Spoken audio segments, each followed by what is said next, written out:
1 Corinthians chapter 15. This week we come to a really exciting section.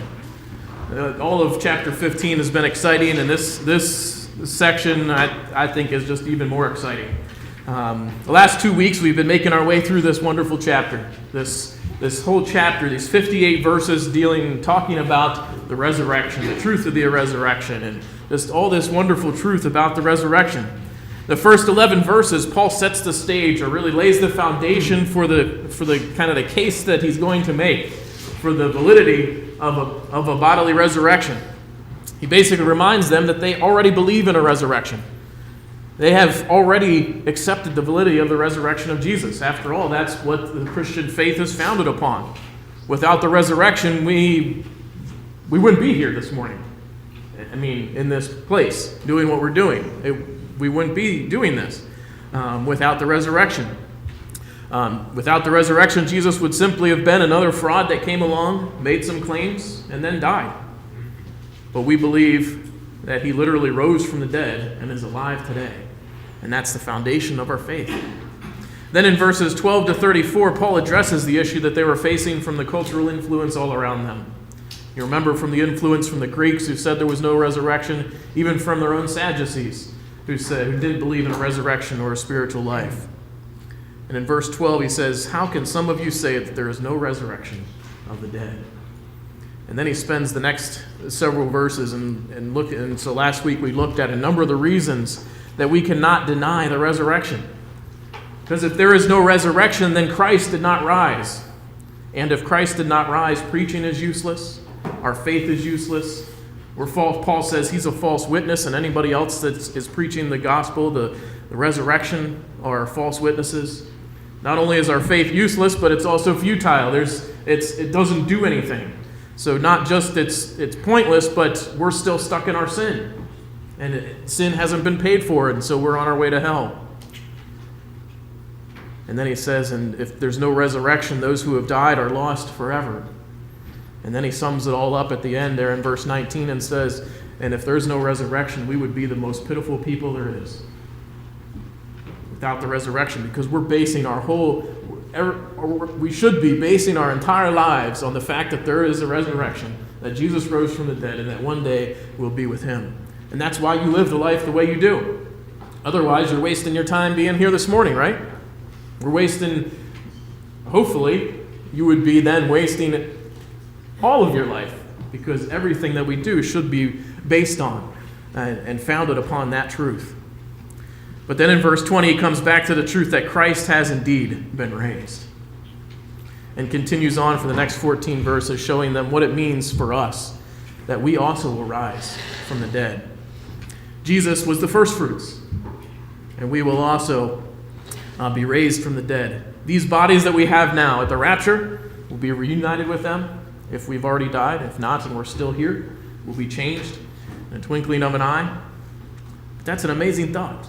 An exciting concept to try and wrap our minds around, isn't it? That this isn't it. This life isn't all there is. We don't just go off into oblivion for the rest of eternity and disappear into nothingness. But you're still you for eternity. That's exciting.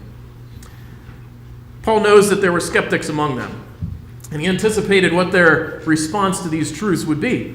And so here in verses 35 to 49, we basically have Paul answering the skeptics as he explains for us this concept of our own resurrection. Verse 35, he says, "But someone will ask, how are the dead raised? And with what kind of body will they come?" Now we can tell from this response, or from his response and the way he answers, that this isn't a sincere person really asking, well, what do you mean, Paul? How is this true? This is the skeptics, kind of think like a skeptic for a second. Paul's just made this great argument. He's gone through all these first 34 verses, making his case for the resurrection, and the skeptics are still not believing. Remember the influence of the culture? They're still not believing, but yet it's kind of like they get to the point they say, okay, Paul, let's just pretend that you're right. Let's pretend that you're right and there's going to be a resurrection. And they ask these questions. How are the dead raised? And with what kind of bodies are they going to come back? Because that's just, it's kind of like a skeptic's getting to the point like, I gotcha, because you can't explain that. It doesn't make sense. You go into the grave, you die, you rot away, and there's only bones left. How can that body come back to life? It just simply doesn't make sense. And that's where the skeptics are. And so Paul gives the questions because he knows that's the skeptic's viewpoint, and then he's going to answer it. And we're going to talk about this morning as he goes through a number of four characteristics, if you will, or four things about these resurrection bodies. What are they going to be like? And he gives us these things. The first thing that we look at about our resurrection bodies is found in verses 36 to 38, and he gives us an illustration of the resurrection. And so verses 36 to 38 says, "How foolish! What you sow does not come to life unless it dies. When you sow, you do not plant the body that will be, but just a seed, perhaps of wheat or of something else. But God gives it a body as he has determined, and to each kind of seed he gives its own body." And so Paul starts off with really answering the first question, how are the dead raised? He starts off with this illustration, and he goes to the seed. He gives a seed as an illustration. Really, if you look at verse 36 starts off with, in our English version says, how foolish. Remember, the skeptics just asked, how are we raised? What are our bodies going to be like? And Paul's response is, how foolish. In the Greek, it's a little stronger than how foolish. In the Greek, it's more along the lines of, you fools, or simply saying, fools. He's basically just, almost, I kind of get that picture almost like, oh, come on. How can you question this idea? And he gives this example of a seed. He says this concept should not be that difficult to understand. We all remember this. Remember the culture. The culture of the time was a very agricultural kind of culture, especially among the Jews. They had a lot of agricultural kinds of things, and so they understood. They should have understood that idea that you take a seed, and what do you do with that seed? You plant it, you sow it. And what does that seed have to do? It dies, doesn't it? When we take a seed and we put it in the ground, and actually really, when you look at that seed, you hold a seed in your hand, it really is already dead, isn't it? It's not doing anything, can't move. It really can't grow yet until it gets into the right place, and it dies, starts to decompose, starts to disintegrate, and then God works a miracle and brings something out of that seed. But before it grows, it has to die, doesn't it? It has to start disintegrating. It has to do what it does in the ground to be able to come back as something similar yet different. And even some seeds, you look at them before they're in the ground, and they're like all shriveled up, and they look worthless, don't they? It just looks dead already. It's shriveling up. How could something come out of that? Then you put it in the ground, and days, weeks, however, depending on the kind of seed that it is, comes back and it grows into a plant, a tree, a bush, flower, whatever it may be. Yesterday, Joyce shared with us what she had learned over in Spain. The seed packets that they get tell a different story than ours do. They tell us that those seeds are good for 5 years. Ours are too, but our packets don't tell us that. Yeah. They want us to buy new ones over here. But and they germinate fine. And they can sit apparently dead, and 5 years later put them in the ground, and they come back to life. It's amazing. But what comes out of the ground is very different than what you put into the ground, isn't it? That seed that you plant in the ground, whether it say well, he uses what, wheat. You take a head of wheat, that little seed. It doesn't look like much, does it? But you take that seed, you put it in the ground, it dies, it disintegrates, and it comes back as this plant that grows. Or take an acorn, for example. Just that little acorn.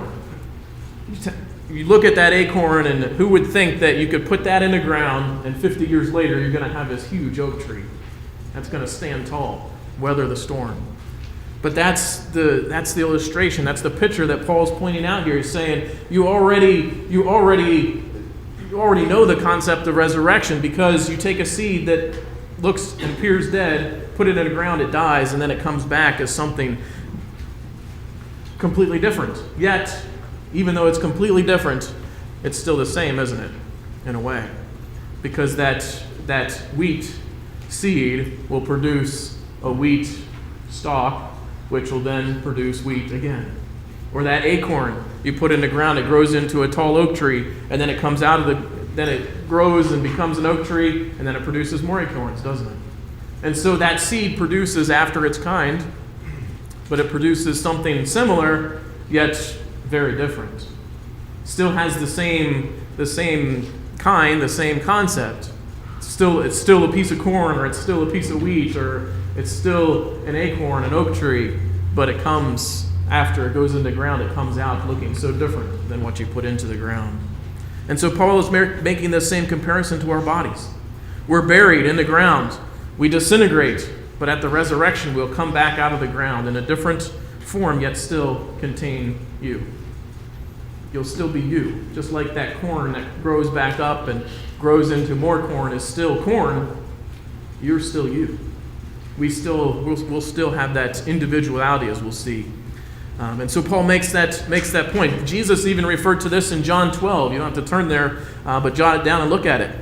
He referred to it in John 12, verses 23 to 24. Jesus replied, "The hour has come for the Son of Man to be glorified. I tell you the truth.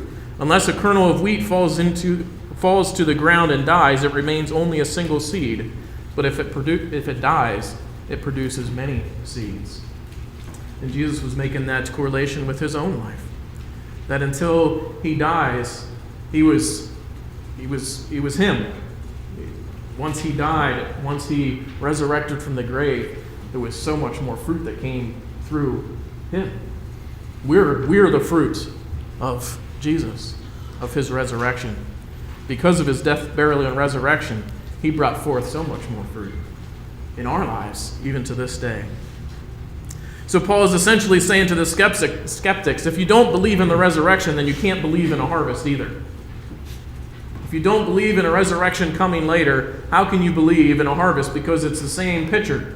You put one thing into the ground, it dies, and then out of that comes new life, and comes a tree, a plant, a bush, whatever you planted comes out, and it's something different, yet still along the same kind. Most of us can't tell the kind of a plant, what kind of plant will come out of a seed.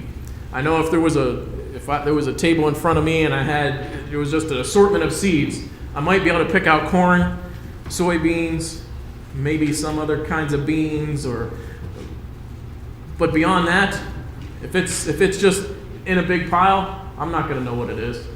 Maybe you can come up with a few more, maybe you could come up with a few less.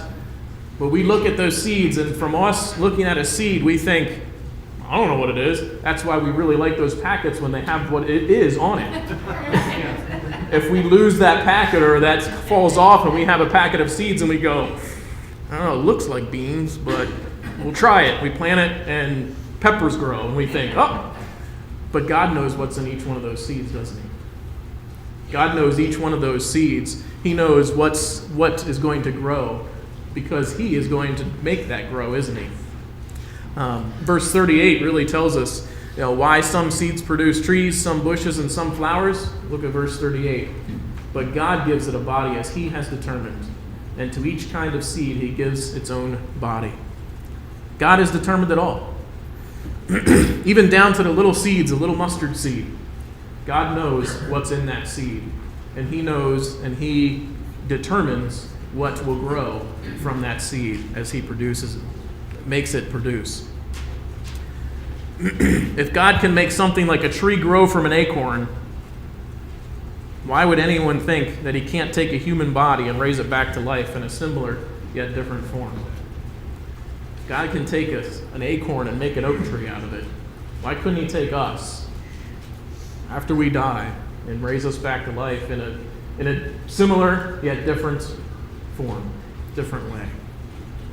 And really that takes us to the second question that the skeptics ask. In verse 35, with what kind of body will they come? Remember the skeptics thinking, aha, we got you, Paul. How can you have a body coming back that's been decomposed, that's been rotted? Well, first he says, look at the seed. And then we look at a couple other things. Verses 39 or 39, so the first part of verse 42 says, not all flesh is the same. People have one kind of flesh, animals have another, birds another, and fish another. There are also heavenly bodies, and there are earthly bodies. But the splendor of the heavenly body is one kind, the splendor of the earthly body is another. The sun has one kind of splendor, the moon another, the stars another, and stars differ from stars in splendor. So will it be with the resurrection of the dead. And so the second question, the second thing he answers is the form of resurrection. Verse 39 says, not all flesh is the same. Not all flesh is the same. A simple, yet really amazing, profound statement, isn't it? People have flesh. You and I, we have human flesh. We have that kind of flesh. Animals have flesh as well. But that's different, isn't it? A cow flesh is not the same as our flesh. Thankfully, because steaks are really good. But they're different. There's both flesh, but there's a difference there. What about the birds of the air and the fish? Each one has flesh, yet each one is different, is unique in its own way. And each of us has a different flesh amongst ourselves, don't we? God has designed each and every one of us in this room differently than everyone else in the world. You have human flesh, but your DNA makes you completely unique from anyone else. The amino acids is part of your DNA, and what makes you is the amino acids and the combination that God has given you to make you look the way you do, to make you talk the way you do, all those kind of things is because of that DNA, because of those amino acids that God has put together specifically in you, and there's no one else exactly like you in the world. Even identical twins are different in their makeup in that way. And so God has taken, what is there, 7 point some billion people on this earth right now? Whatever it is, it's beyond really my comprehension. And every single one of us is different. We're shaped differently, our skin tone's different, we're different. God has made us different. And that's just amongst the people. And there's 7 point something billion variants in the way He has made the form that He has given each of us. But then take that beyond that, and you have animals, and all the different animals have different DNA and different amino acids that make them unique the way they are, as well as fish and birds. They're all unique. There's no two that are exactly the same. Can you imagine the number of combinations that are in the world that God has come up with? Really, everything we see is a different combination of those things to make what they are. So how can God be limited? How, the skeptics, what kind of form are you going to have? And Paul's saying, look at the variety that's out there. Look at all the variety that's out there just amongst flesh. But then he takes it farther, doesn't he? He takes it farther in verse 40. He goes on to say there's also heavenly bodies and earthly bodies. He's saying, look at the sky, look at the stars, look at the sky. We have bodies, our form here on this earth. We have bodies, human bodies, animal bodies, birds, fish. We have bodies. Then look at the sky. Look at the stars. Look at the sun, moon, and stars. They all have different bodies. And he says they also have different splendor, or different glory associated with each different kind of thing. When we look up at the heavens, we see countless stars, don't we?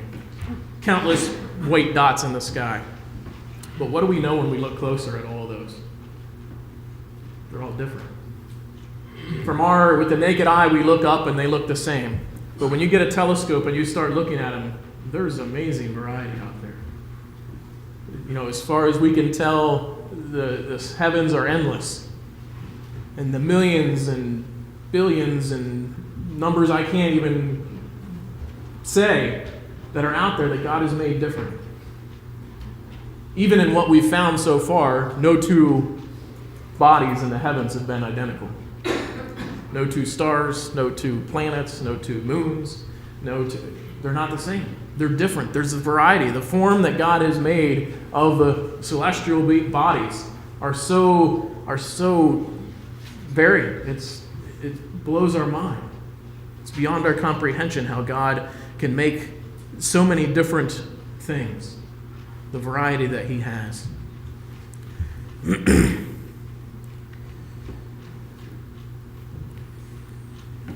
But Paul says all this to say, God has limitless capability, doesn't he? God's ability to give variance, to make things similar yet different, is obviously beyond our comprehension. Those that are denying the resurrection were getting hung up with the fact that our flesh would decompose and disintegrate. And since that's the case, how can it be raised back to life? Well, what about all the pieces?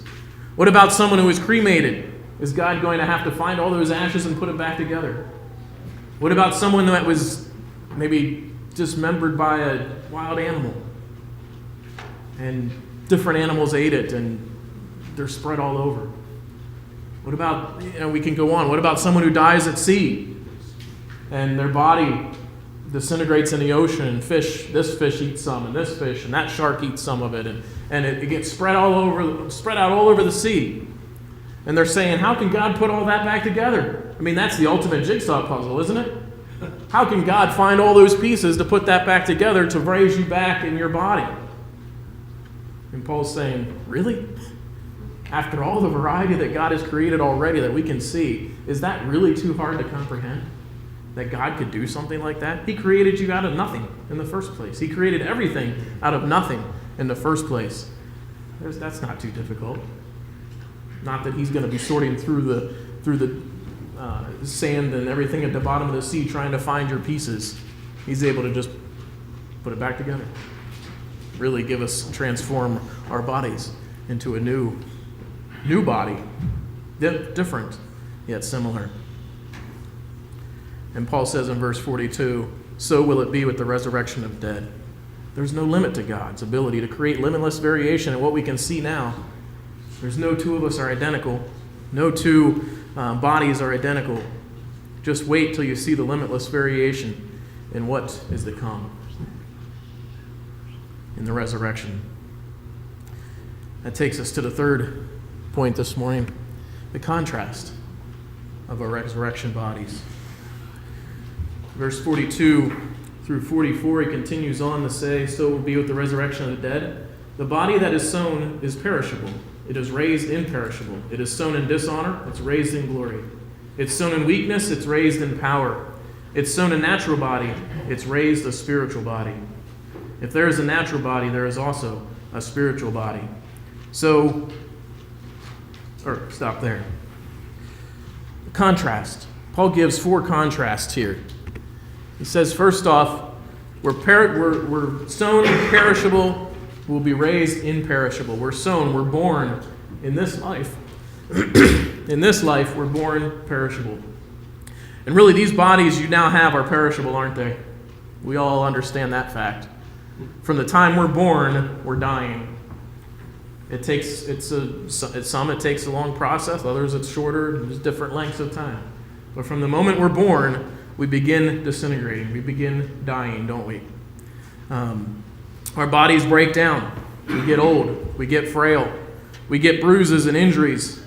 This body is definitely perishable. We have aches and pains, we grow old, and we will eventually die, unless Jesus returns first. But these bodies are perishable. We know that. I don't have to convince you of that fact. You can feel it right now. Sorry for bringing that pain to your mind. But we know they're perishable. But what does God say? What does Paul say to us here? We'll be raised imperishable. All those things that define our bodies as perishable, the aches and the pains, the getting old, the frailties, the getting sick, all those things that define our perishableness, when we're raised, when the resurrection happens, when our bodies are resurrected and we're changed, we're imperishable. We don't have those pains. We don't have those aches. We don't have those sicknesses and diseases like we do now because of sin. I don't know about you, but I'm looking forward to that kind of body. It's looking better every year, right? Secondly, we're sown in dishonor, we're raised in glory. God created man in glory. In the Garden of Eden, he created man in the image of God. He created man in God's own image, in his own likeness. Creation, we're the only part of creation that was made in the image of God. When God created Adam and Eve and he made them in his image, he gave mankind that uniqueness, that specialness, if you will, that we are God's glory. He made us in a special way.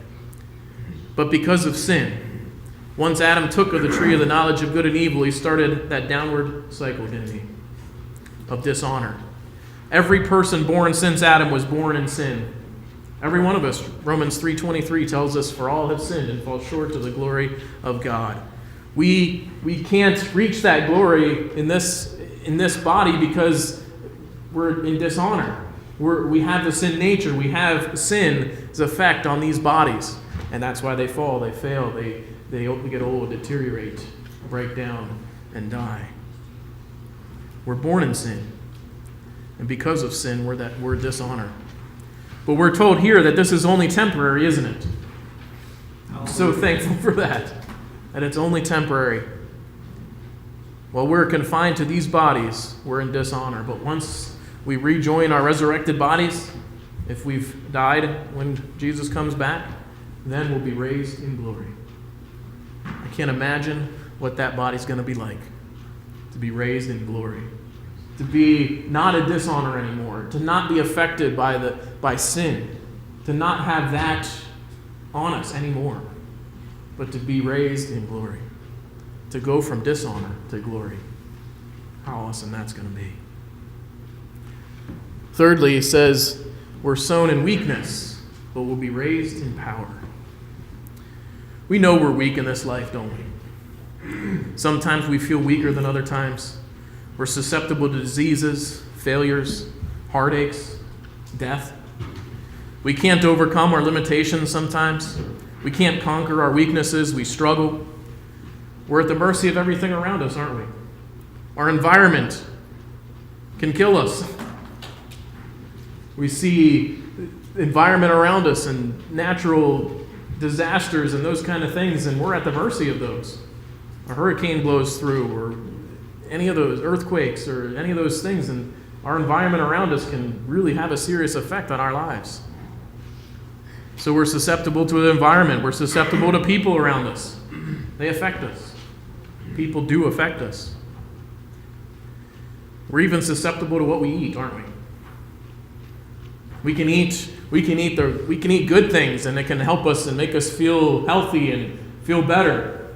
But then if you eat the wrong thing, it could kill you for one thing, or it can just really give you a lot of discomfort and make you sick. And these bodies are weak. We're very susceptible to things that are around us. Even our own thoughts and worry and anxiety can cause actual ulcers and different problems in our bodies, can't they?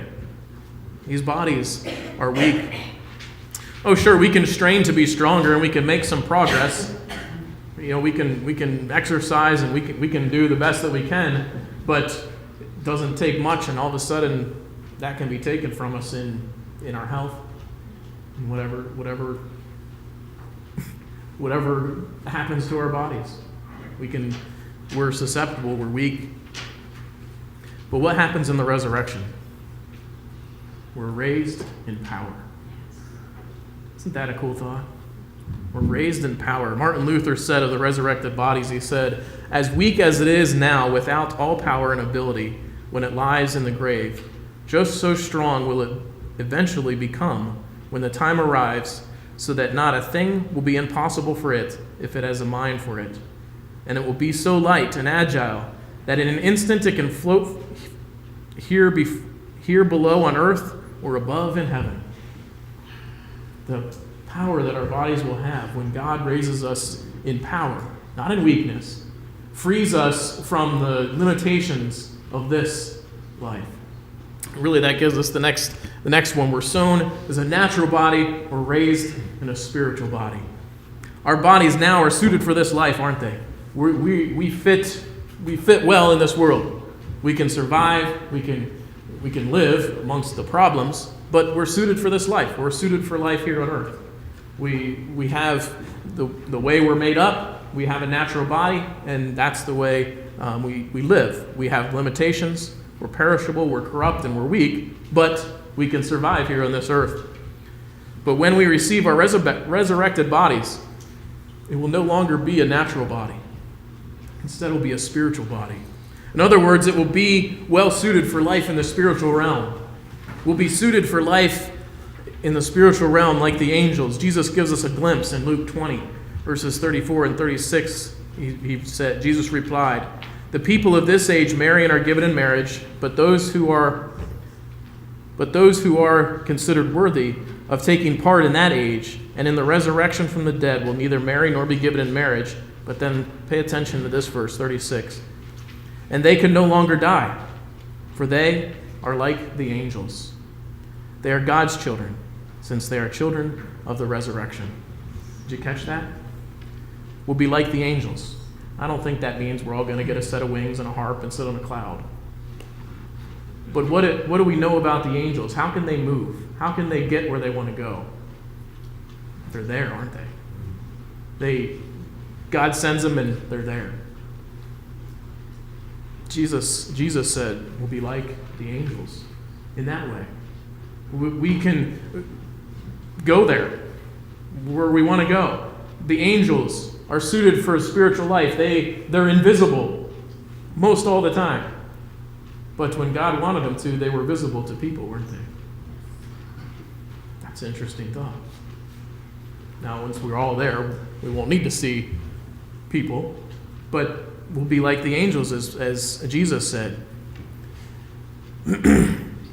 But we'll be transformed from this natural, limited body, this form, to a spiritual body, imperishable, in glory, in power, spiritual body, different, yet similar. So to put it all together, Paul says that our bodies will go into the ground dead, but will come out changed, yet will still resemble who we are. We'll all be unique in God's limitless ability for variety, and our new bodies will be a contrast to what they are now. No longer perishable, corrupt, weak, and confined to the natural. Instead, we'll be imperishable, perfect, powerful, and spiritual. And just in case you still can't wrap your mind around what that will be like, he gives us one more help this morning. And he gives us, the fourth this morning, the prototype of the resurrection. The prototype. Look at verses 45 and following. "So it is written, the first man, Adam, became a living being. The last Adam, a life-giving spirit. The spiritual did not come first, but the natural, and after that the spiritual. The first man was of the dust of the earth. The second man is of heaven.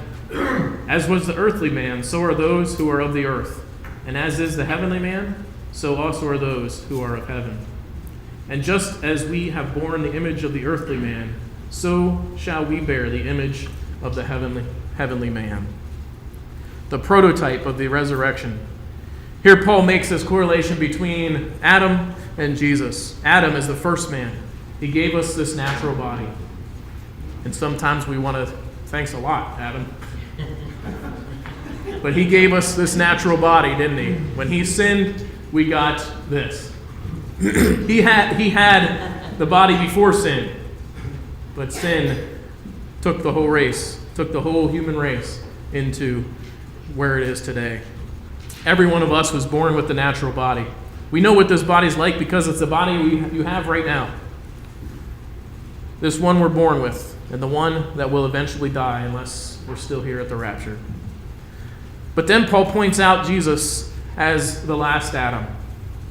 Jesus, he gives us a spiritual body.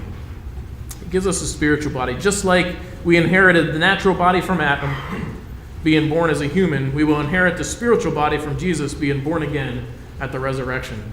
So what will this body be like? What will it be like to have this spiritual body? To get this prototype, we look at the body that Jesus had after his resurrection. We don't have a lot, but we have some.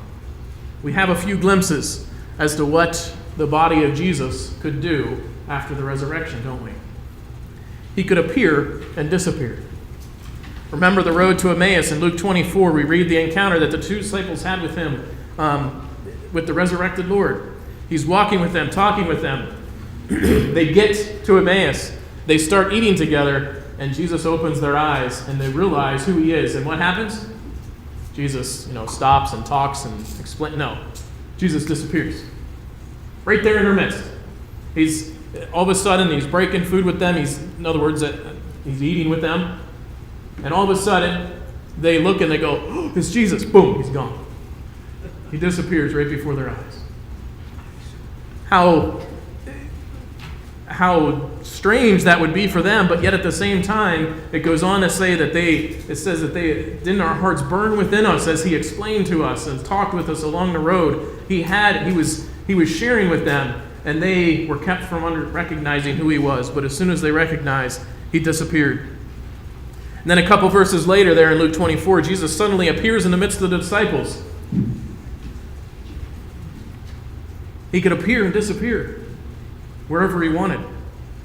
He could go through walls. In John 20, Dad was talking in Sunday school this morning. In John 20, the disciples are all in a room hiding with the locked doors. Remember, this is the day of the resurrection. They're hiding. They're afraid of the Jews. And they got the doors locked. And they're talking, whatever, we don't know. They're together. And all of a sudden, Jesus appears in their midst. And Dad said this morning, can you imagine what must have went through their minds? The emotional roller coaster that they must have been on at that moment when Jesus all of a sudden appeared before them, looking around like, the door's locked, the windows, how did he get in here? And all of a sudden he's standing there before them. Doors, walls, locks couldn't keep Jesus out or couldn't keep him in, because right after this, again, he disappears and he's gone. He could teleport. If he's disappearing and reappearing places, we see he can be where he wants to be by thinking where he wants to be. That's the resurrection body we have to look forward to. We can teleport. We can be in a different place. We can go through walls. We can appear and disappear. But we're not just a spirit, though, are we? We see Jesus' body. He could eat. After the road to Emmaus, when he appeared to the disciples, he asked if they had anything to eat. Remember, he shows up in the upper room like I was talking about. He appears before them. Everybody's shocked. They don't know what to do. They think they're seeing a ghost. They're not believing what's going on. And Jesus says, all right, I can see this. You're not catching on. Do you have something to eat? Because, a ghost, a spirit can't eat. And so they give him some food, and he eats. Can you imagine that? Just appearing in front of you, and then, it must be a ghost, and then, here, give me something to eat. He eats something, and you go, wow, spirits can't do that. The disciples were trying to wrap their mind around this. What's going on? And this is the prototype that we have to look forward to. He could eat. He ate bread. He ate fish. Remember on the banks of the sea when the disciples went back to fishing, and Jesus appeared to them. And he was on the bank, and he made them breakfast. And he made them fish. And they had breakfast together. He could be touched and felt. Remember when he appears to them, he says, touch. He appears to Thomas specifically, and he says, Thomas, touch my hands. Touch the nail, or touch the spear, the wound in my side, and believe. Stop doubting and believe. He could be touched. His body wasn't just a spirit, wasn't just that spirit that he could be touched, he could be felt. And he was recognized as Jesus, wasn't he? Maybe not right away. And I don't know, maybe there'll be some kind of something like that in glory forever too. But Jesus was able to keep himself from being recognized until he revealed himself to others. Whether that's just a godly thing or not, we're not sure. But we see he was recognized as Jesus. Remember when Mary was in the garden crying, and she thought he was the gardener and said, "Where have you taken him?" And what did Jesus say? Mary. And then she all of a sudden could see him. She recognized him. She knew who he was. So we're not all going to look exactly the same, are we? We're going to look different. We're going to look like us. We'll be recognized. And then the disciples, those on the road to Emmaus, they recognized who he was. Those in the upper room, they recognized who Jesus was. Jesus appeared before 5,000, and they knew who he was. He appeared to Peter. He appeared to James. People recognized him.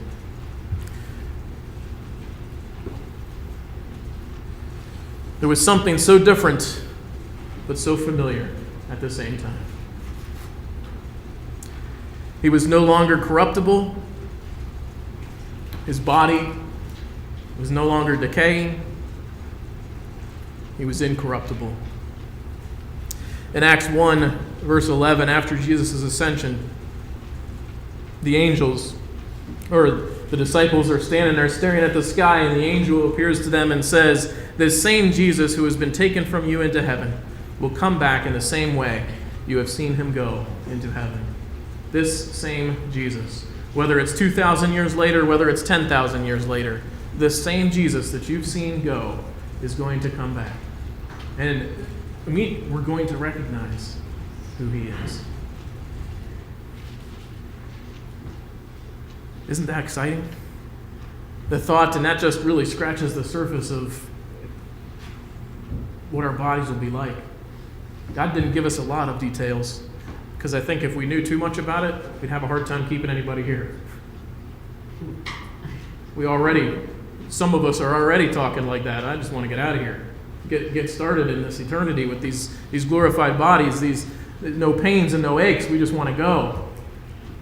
God says we still have work to do. But it's exciting to think about what we have to look forward to. And so what do we do in the meantime? Next week, as we're out of time, next week we're going to look further at this, but look at verse 58 with me. Verse 58, he says, "Therefore, my dear brothers and sisters, stand firm. Let nothing move you. Always give yourselves fully to the work of the Lord, because you know that your labor is not in vain."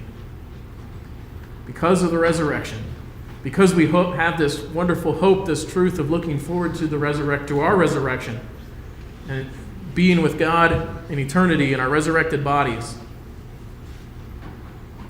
Therefore, stand firm. Don't let anything move you, but keep working.